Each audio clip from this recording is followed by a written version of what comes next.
जय श्री कृष्ण चैतन्य प्रभु नित्यानंद श्री अद्वैत गदाधर शिवसति गौर भक्तवृंद की जय। हरे कृष्ण कृष्ण कृष्ण हरे हरे, हरे राम राम राम हरे हरे। आज हम गुरु गीता का पहला दिन है, तो आप सब मेरे साथ बोलेंगे नमो विष्णु पदाय कृष्ण पृष्ठाय भूतले श्रीमते कीर्तनानंद स्वामी इति नामिने नमस्ते भक्तिपदाय प्रभुपाद प्रियायते लीलक्षेत्र परमधाम स्थापिताम्यन पक्ष में। माताओं बहनों मित्रों,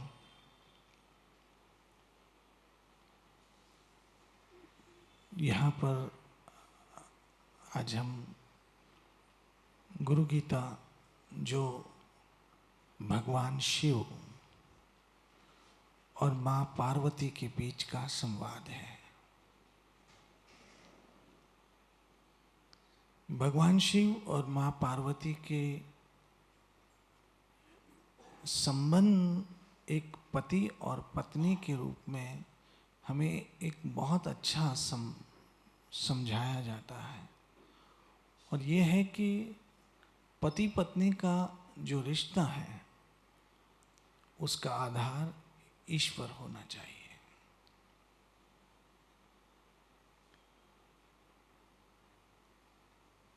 अगर पति और पत्नी के रिश्ते के बीच परमात्मा है, भगवान है, तो रिश्ता मुक्ति का कारण बनता है। और यदि पति और पत्नी के बीच संसार है तो वही रिश्ता बंधन का कारण बनता है। बंधन और मुक्ति के बीच एक बाल जितना फर्क है, एक हेयर लाइन जिसे हम कहेंगे, एक छोटा सा बाल जितना फर्क है। इसलिए हम देखते हैं कि भगवान शिव और पार्वती जब भी आपस में मिलते हैं वो हरि चर्चा करते हैं, भगवत चर्चा करते हैं, और वो ये समझाना चाहते हैं कि एक स्त्री और पुरुष के बीच काम का संबंध नहीं बल्कि राम का संबंध होना चाहिए।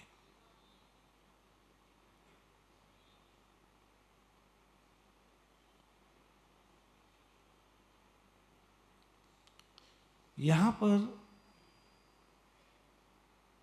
सूत जी से सारे संत महात्मा ऋषि मुनि एकत्रित होकर गुरु महिमा के विषय एक प्रश्न पूछा।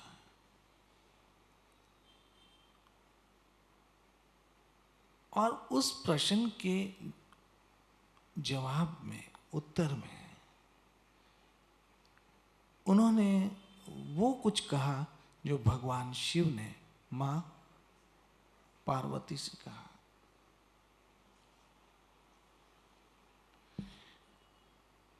जो बहुत ही समझने के योग्य बात है।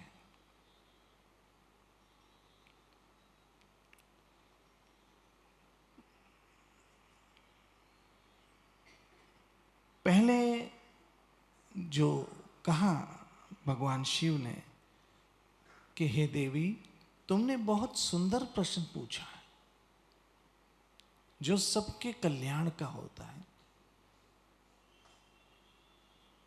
सबके कल्याण का होता है। पहले जमाने में, प्राचीन काल में, पति पति का रोल भी प्ले करता था और पति गुरु का रोल भी प्ले करता था। अर्थात अपनी पत्नी का आध्यात्मिक मार्गदर्शन करना भी पति की ही जिम्मेदारी थी। आज दुर्भाग्य से कलयुग में ऐसा नहीं हो पा रहा है। इसलिए हमारे जीवन में कलह है, इसलिए हमारे जीवन में मतभेद है, इसलिए हमारे जीवन में झगड़े हैं, क्योंकि हमारे जीवन का आधार भगवान के बजाय संसार है। और जहां भी संसार है वहां कलह है। वो लोग बहुत सौभाग्यशाली है आज कलयुग में जो पति और पत्नी दोनों हरि भक्त हैं, दोनों ही कृष्ण भक्त हैं, और दोनों के बीच में दोनों का संबंध जो है वो भगवान के द्वारा जोड़ा है। वो पति पत्नी दोनों ही नसीब वाले हैं, अर्थात उन पे विशेष रूप से हरि कृपा है कि पति पत्नी दोनों ही भक्ति से जुड़े हुए हैं और दोनों के जीवन का आधार कृष्ण है। यहां पर भगवान भोलेनाथ मां शक्ति पार्वती को कहते हैं, पार्वती तुमने ये जो प्रश्न पूछा है ये सबके कल्याण के लिए, सबके भले के लिए, इससे सबका भला होगा। क्यों? कि मैं तुमको अपना ही रूप मानता हूं। दूसरी यहां एक दाम्पत्य जीवन की समझ में आने वाली बात यह है कि पति को पत्नी को अपना ही रूप मानना चाहिए।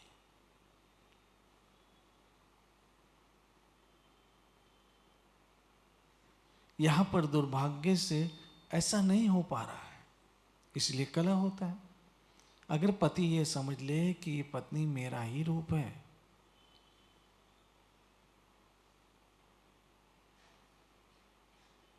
यानी पति और पत्नी तू और मैं नहीं बल्कि हम हैं। जहां तू और मैं है वहां तू मैं है। क्या कहा? जहां तू और मैं है वहां तू मैं है।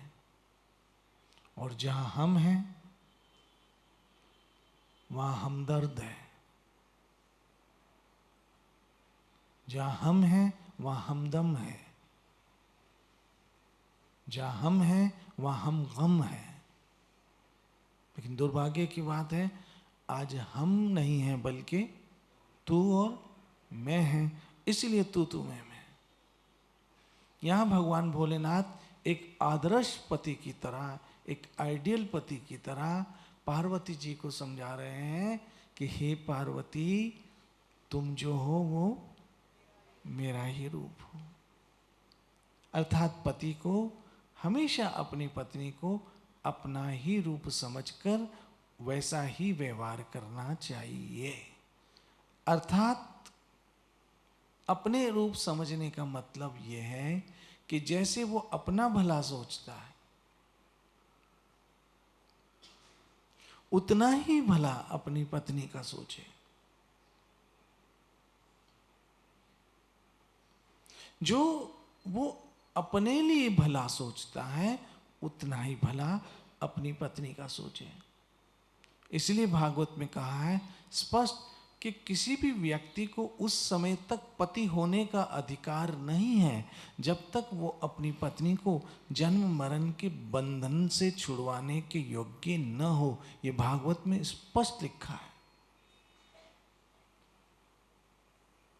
और कोई भी पति, क्योंकि पत्नी पति के अधीन होती है, पति पे डिपेंड करती है, पति के लिए अपना सर्व त्याग देती है, तो पति का धर्म है। यहां पर पति क्या करता है? लाखों रुपए तो पत्नी को दे देता है, ज्वेलरी भी पत्नी को दे देता है, सोना चांदी भी पत्नी को दे देता है, घर बार भी पत्नी को दे देता है, 2-4 नालायक बच्चे भी दे देता है, लेकिन उसे मुक्ति का रास्ता नहीं दे पाता है। और जब तक कोई अपनी पत्नी को मुक्ति का रास्ता न दे पाए, भागवत के अनुसार वो पति होने के योग्य नहीं है, डिसेबल कर दिया गया उसे।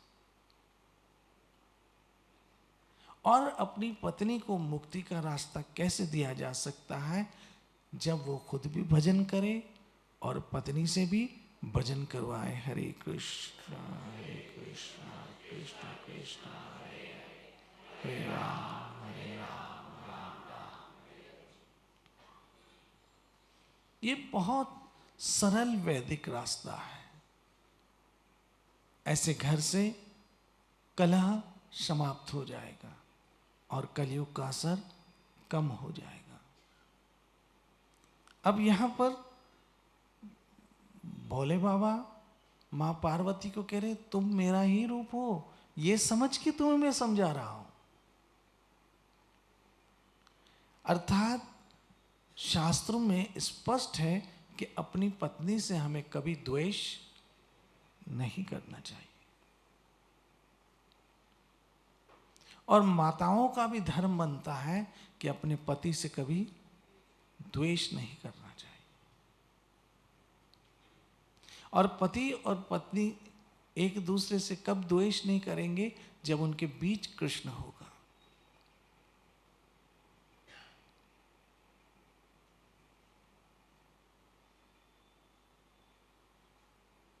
जब उनके बीच भक्ति होगी, जब उनके आपस के संबंध का आधार काम के बजाय राम होगा, तब वहां कोई कलह नहीं होगा।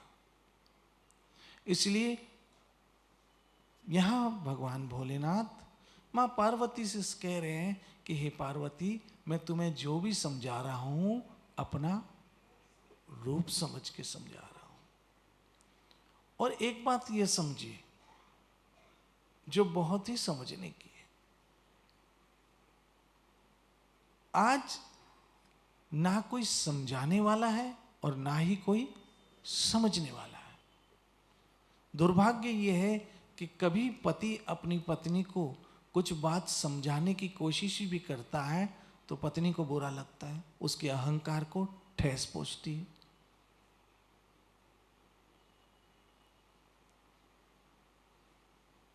और माताओं बहनों मित्रों, एक बात तो याद रख लो, जिस रिश्ते में हमने सब कुछ अर्पण कर दिया हो उस रिश्ते में अहंकार की कोई गुंजाइश ही नहीं है।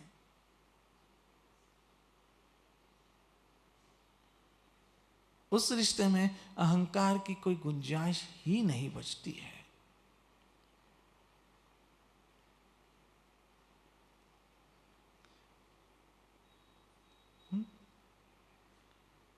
तुम मुझे समझा थोड़ी रहे हो, मुझे नीचे दिखा रहे हो, मुझे ये कर रहे हो, मुझे ऐसा कर रहे हो, अच्छा मुझे ताने दे रहे हो, मुझ पे क्रिटिसाइज कर रहे हो।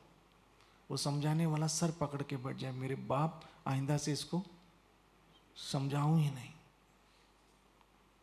इसलिए पति समझाए तो पत्नी का धर्म है उसे समझना। यहां मां पार्वती समझ रही है और भगवान भोलेनाथ समझा रहे हैं। और जब समझने और समझाने का संबंध हो, याद रखना, अगर आप नहीं समझना चाहते हैं तो भगवान भी आपको समझा नहीं पाएगा। अगर आपने मन में कुछ ठान ही लिया है कि मुझे समझना नहीं है, दुर्योधन की यही हालत थी।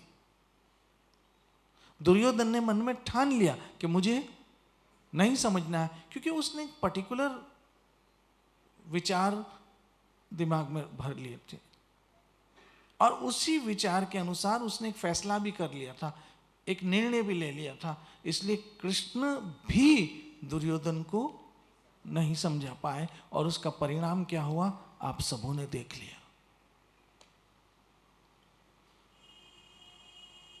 इसलिए कोई जब हमारे हित के लिए हमें समझाए तो हमें तुरंत उस बात को बिना अहंकार के समझ लेना चाहिए। उसको प्रेस्टीज प्रॉब्लम बनाना बिल्कुल नहीं चाहिए। यहां महापार्वती को भगवान भोलेनाथ कह रहे हैं पार्वती, ये जो भी मैं समझा रहा हूं तुमको अपना रूप समझ के समझा रहा हूं, क्योंकि तुमने जो प्रश्न किया है वो सबके कल्याण के लिए किया है, सबके भले के लिए किया है। आगे जाके भगवान भोलेनाथ कहते हैं, जिसको ईश्वर में पराभक्ति है। अब समझ लेना, ये बहुत महत्वपूर्ण बात समझने की है।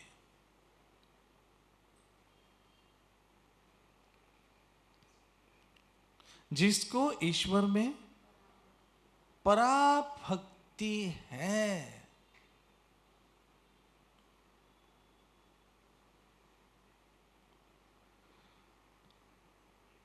वही ये बात समझ पाएगा। यानी जिनको श्रद्धा नहीं है वो ये बात कभी भी समझ नहीं पाएंगे। जिनको ईश्वर में पराभक्ति होती है, जैसे ईश्वर में होती है वैसे ही भक्ति उसको गुरु में होनी चाहिए। यानी एक शिष्य के लिए भगवान और गुरु में कोई फर्क नहीं होता है। यस्य प्रसादात भगवत प्रसादो यस्य प्रसादात न कतो कतोपि।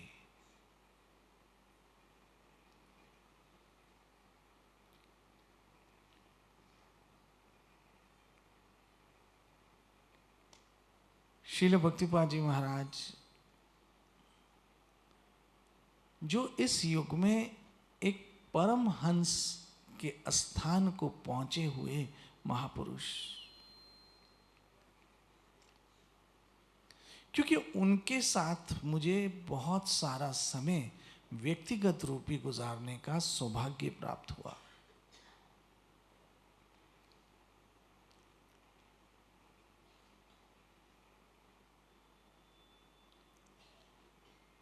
और उसी के आधार पर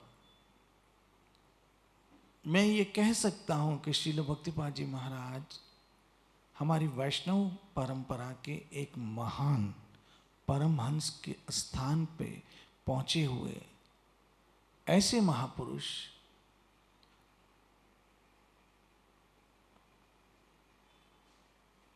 जिनका जीवन ही लोगों के कल्याण के हेतु रहा।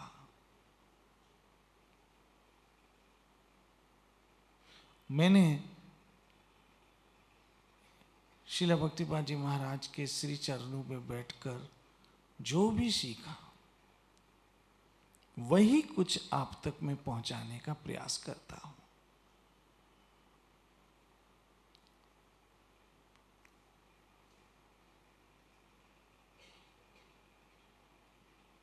इसलिए जिन लोगों को अपने गुरु महाराज पर पूर्ण विश्वास है, कितना विश्वास, जितना विश्वास उनको कृष्ण पे है, क्योंकि यहां हमारे आचार्य इस बात को स्पष्ट कर देते हैं, यस्य प्रसादाद भगवत प्रसादो यस्य प्रसादाद न गतो कतोपि। जब तक गुरु की कृपा नहीं हो जाए कृष्ण की कृपा नहीं हो पाएगी। या गुरु की कृपा के बिना हम कभी भी कृष्ण की कृपा सीधी प्राप्त नहीं कर सकते हैं। यदि हम बिना गुरु के कृष्ण की कृपा प्राप्त करते तो विश्वनाथ चक्रवर्ती ठाकुर महाराज को ये कहना नहीं पड़ता, यस्य प्रसादाद भगवत प्रसादो यस्य प्रसादात न गतो कतोपि। और ये हम रोज ही गाते हैं, रोज ही गाते हैं, यस्य प्रसादात भगवत प्रसादो यस्य प्रसादात न गतो कतोपि।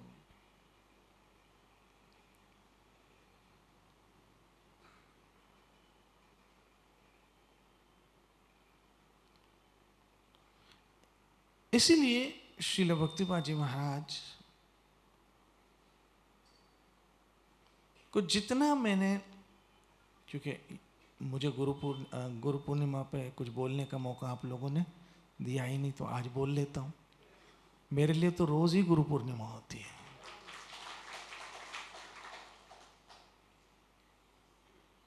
गुरु गति चंद्रमा सेवक नयन चकोर, 8 पैर तकते रहे श्री गुरु मूर्ति की ओर। मेरे लिए तो रोज ही गुरु पूर्णिमा है। लोगों के लिए हो सकता है साल में एक बार आती हो, मेरे लिए तो जब जब व्यास आसन पे बैठता हूं गुरु पूर्णिमा ही होती है।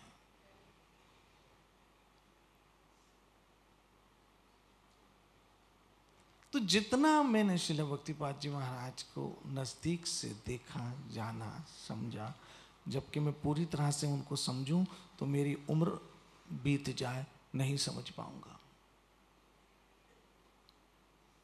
लेकिन उनकी कृपा से जो मैंने देखा वो यही देखा कि उनका हर पल जीवों के कल्याण के लिए ही रहा। हर पल उनका जीवों के कल्याण के लिए ही रहा। कोई क्षण ऐसा नहीं बीता जो बिना कृष्ण के हो। एक दिन की बात है, श्रील भक्तिपाद जी महाराज का गले का ऑपरेशन हो रहा था। ये बात मेरी आंखों देखी है और मैं वहां मौजूद था। श्लोक क्या है? भगवान भोलेनाथ मां पार्वती को कह रहे हैं कि जितनी श्रद्धा आपकी भगवान में होती है उतनी ही श्रद्धा आपके गुरु महाराज में होनी चाहिए।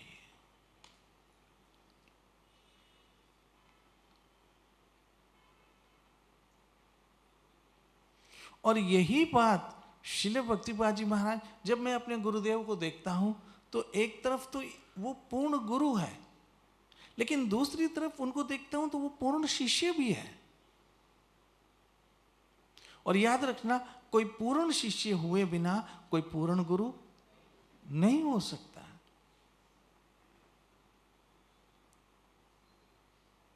क्योंकि जिन सेव्या तिन पाया। जब तक कोई व्यक्ति, श्रील प्रभुपाद जी महाराज स्पष्ट कर देते हैं, जब तक कोई सही सुन नहीं लेगा तब तक वो सही बोल नहीं पाएगा। सही बोलने के लिए सही सुनना चाहिए।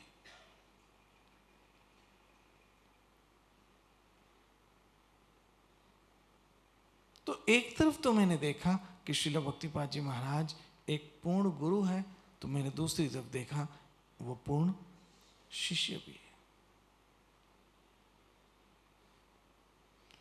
और जहां तक संबंध है कि शिष्य बड़ा सौभाग्यशाली होता है कि उसे एक पूर्ण गुरु मिलता है, वहां गुरु पे भी कृष्ण की विशेष कृपा होती है कि उसको सदशिष्य मिलते हैं।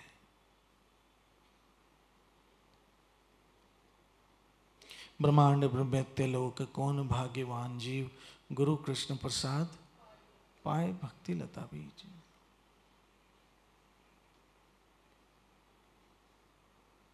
श्रील प्रभुपाद जी महाराज स्पष्ट कर देते हैं,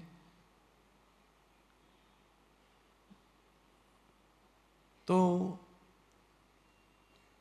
जब उनके गले का ऑपरेशन हो रहा है, और कोई छोटा ऑपरेशन नहीं था, बहुत बड़ा ऑपरेशन था,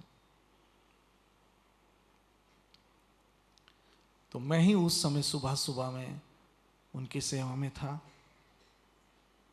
मुझे कहने लगे कि आज मेरा ऑपरेशन है और डॉक्टर को कहो कि मुझे बेहोश न करे।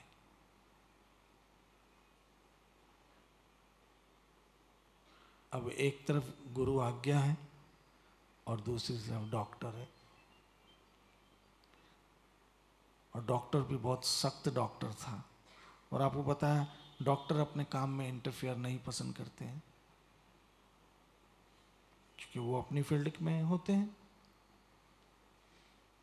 मैंने श्रील भक्तिपाद जी महाराज को हाँ तो कह दिया, लेकिन अब कैसे जाके डॉक्टर को कहूं कि भाई मेरे गुरुदेव कह रहे हैं कि तुम ऑपरेशन भले करो लेकिन मुझे बेहोश मत करो। मैं एक पल भी कृष्ण को भूलना नहीं चाहता हूं, भक्तिपाद कह रहे हैं, इसलिए मुझे बेहोश न किया जाए। मेरी माताओं बहनों मित्रों, आज बहुत सारे गुरु जो बड़े बड़े ऊंचे स्थानों पे हैं, कल श्रील भक्तिपाद महाराज के श्री चरणों की सेवा किया करते थे। Srila Bhaktipada ji Maharaj, he is not king but he is king maker.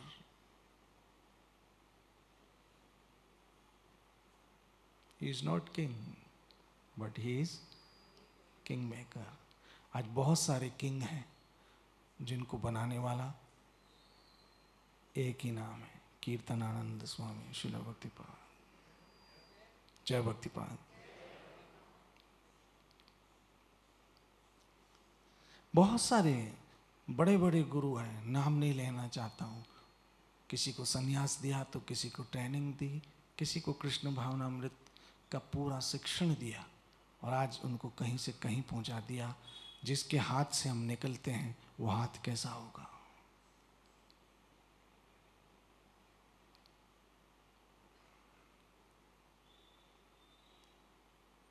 तो मैंने अपने गुरु महाराज को नजदीक से देखा। उन्होंने मुझे कहा, डॉक्टर को कह दो मैं बेहोश नहीं होना चाहता हूं।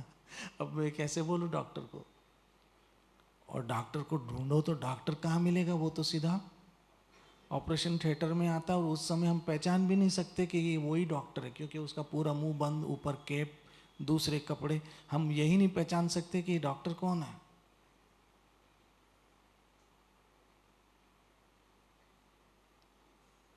डॉक्टर को पहचानना मुश्किल है। एक डॉक्टर आया ऑपरेशन करने तो सीधा फूल का हार लेकर आया। तो पेशेंट ने डॉक्टर से पूछा कि डॉक्टर साहब आप ऑपरेशन थिएटर में हार लेकर क्यों आए हो। डॉक्टर ने कह दिया, सफल हो गया तो मैं पहनूंगा।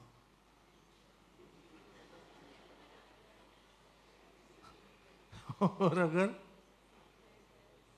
हैं असफल हुआ तो तू पहनेगा। तो वहां तो हम डॉक्टर को पहचान ही नहीं सकते।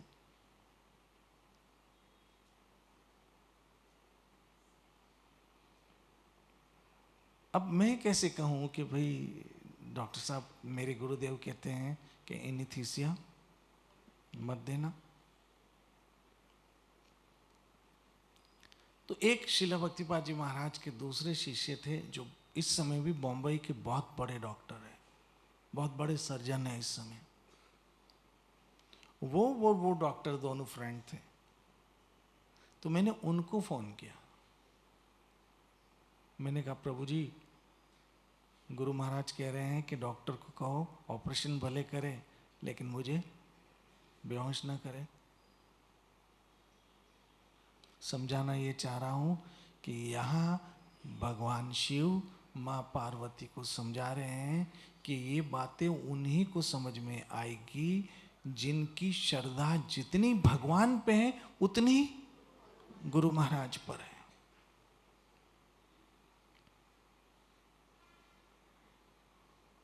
अगर किसी की श्रद्धा बहुत difference, there is big difference between his guru and Krishna, तो संतुलन बिगड़ जाएगा।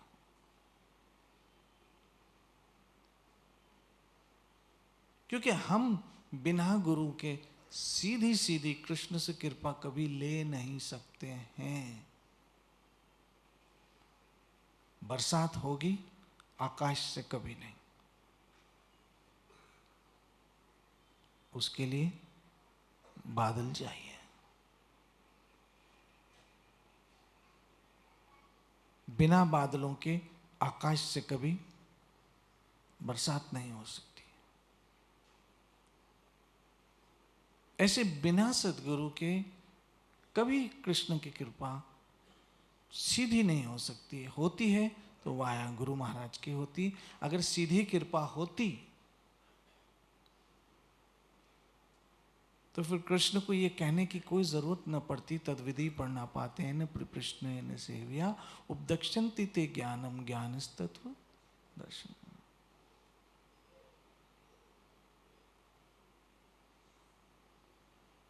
ये भगवान को कहने की कभी जरूरत पड़ती ही नहीं थी।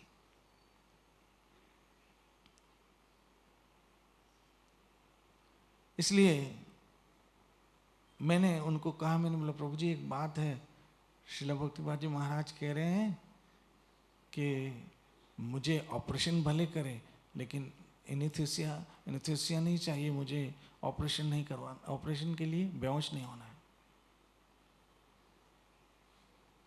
अब वो डॉक्टर थे, वो डॉक्टर का फ्रेंड था, और जिस डॉक्टर ने श्रील भक्तिपाद जी महाराज का ऑपरेशन किया था उस डॉक्टर का नाम था डॉक्टर दीपक पारिक, जो रहेजा हॉस्पिटल में हैं, कैंसर के स्पेशलिस्ट है गले के एरिया के।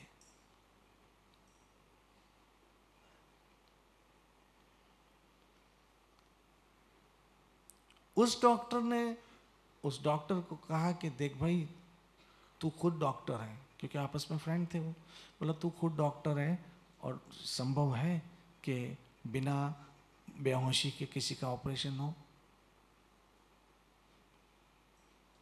बोला चलो तो सही अंदर, अब देखते हैं क्या होता है। उन्होंने बेहोशी के डॉक्टर को भी बुला लिया, एनेस्थीसिया वाले को, और मैं वहाँ स्वयं था। मेरे सामने श्रील भक्तिपाद जी महाराज को ऑपरेशन थिएटर में ले गए और मैं बाहर खड़ा हो गया, और मैं इसी इंतज़ार में था कि कम से कम 2-4 घंटे के बाद श्रील भक्तिपाद जी महाराज होश में आएंगे, बाहर आएंगे। मैं उसी लंबे विचार से बाहर बैठ गया ऑपरेशन थिएटर के। आप विश्वास कीजिए बात मैं व्यासासन से कह रहा हूं, जब ऑपरेशन पूरा हुआ तो श्रील भक्तिपाद जी महाराज को स्ट्रेचर पे लाए, और जैसे ही निकले दूर से मुझे ऐसे किया, तो मुझे ऐसे लगा ऑपरेशन कैंसिल हो गया है, क्योंकि ये बाबा तो होश में लगे पड़े हैं। मुझे ऐसे लगा ऑपरेशन कैंसिल हो गया।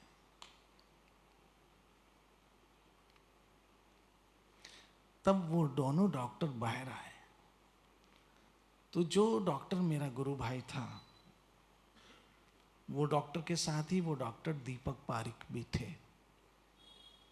मुझे कहने लगे, भक्तिपाद ने अंदर जिद की,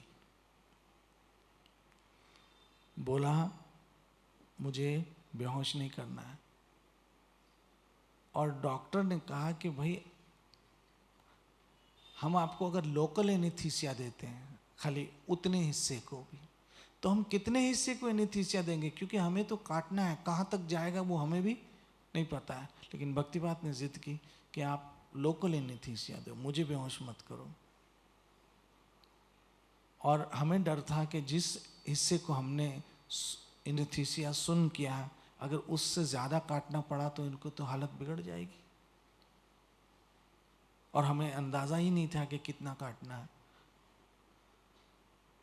लेकिन जब हम इनको काट रहे थे, डॉक्टर का कहना है, जिस डॉक्टर ने ऑपरेशन किया उस डॉक्टर का कहना, ये नहीं कहना कि मैं अपने गुरु महिमा को बढ़ा चढ़ा के कह रहा हूँ, क्योंकि व्यास आसन पे वही आदमी वही कुछ कह सकता है जो परम सत्य होता है, एज इट इज। क्योंकि ये व्यास आसन के 4 स्तंभ है, धर्म अर्थ काम और मोक्ष के, जिस पे व्यासासन टिका हुआ है, और इस पे मनुष्य परम सत्य ही बोल सकता है। इसलिए मैं कुछ बड़ा चढ़ा के नहीं बोल रहा हूं आप लोगों के सामने। जो मैंने देखा, जो मैंने सुना, वही आप लोगों के सामने बोल रहा हूं। डॉक्टर ने कहा मेरी जिंदगी का ये पहला ऑपरेशन है जिसमें मैंने किसी को इस हालत में देखा है? मैं जब ऑपरेशन कर रहा था, पता नहीं ये किस दुनिया में थे। ये उस डॉक्टर के शब्द हैं। बिल्कुल समाधि की अवस्था में थे ये, जब मैं इनको काट रहा था सब कुछ। पता नहीं किस दुनिया में थे। और मेरे दूसरे गुरु भाई ने कहा कि मेरा विश्वास अब पहले से और दृढ़ हो गया है ये सब कुछ देखकर।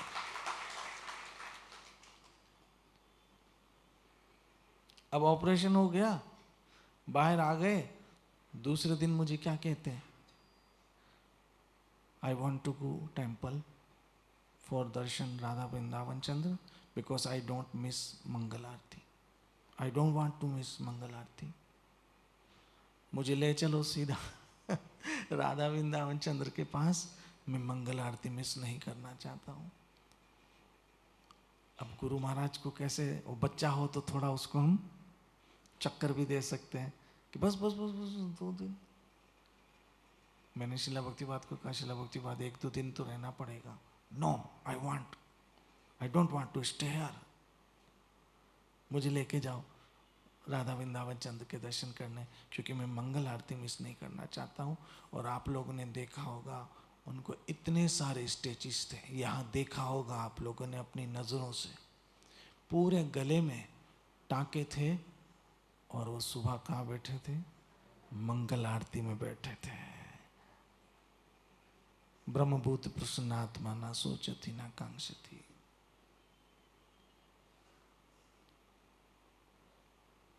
इसीलिए जब मैं अपने गुरु महाराज को देखता हूं तो वो हमारे वैष्णव आचार्यों की परंपरा के एक परमहंस, जिनकी कृपा हम सबों पे है, और उन्हीं की कृपा से मैं यहाँ बैठकर आपके सामने कुछ बोल पा रहा हूँ। इसलिए श्रील भक्तिपाद जी महाराज किंग नहीं है, उन्हें किंग कहना उनका एक अपमान है। ही इज, बोलो बोलो बोलो, किंग मेकर, नॉट किंग बल्कि किंग मेकर। वो राजा नहीं है बल्कि राजाओं का निर्माण करने वाले हैं। और उन्होंने कई राजाओं का निर्माण किया है जो आज बड़ी बड़ी पदवियों पे डंडा लेकर घूम रहे हैं, जो खुद को कहते हैं त्रिदंडी गोस्वामी। लेकिन उन त्रिदंडी गोस्वामियों को बनाने के पीछे जो है उसको बहुत कम लोग जानते हैं। इसलिए आज मेरे लिए गुरु पूर्णिमा है, उसी के उपलक्ष्य में ये शास्त्र मेरे हाथ में आ गया। परसों तक मैंने सोचा भी नहीं था, लेकिन जब शिष्य बोलता है तो शिष्य को नहीं सोचना चाहिए कि उसकी कोई क्वालिफिकेशन है, बल्कि उसकी गुरु की मेहरबानी है जिसके द्वारा उसकी जबान चलती है। नित्य भजो हरे कृष्णा कृष्ण कृष्ण हरे हरे, हरे राम राम राम हरे हरे। श्री श्री राधा वृंदावन चंद्र बिहारी लाल निताई गौर। जय जय श्री राधे, जय जय श्री राधे, जय जय श्री राम।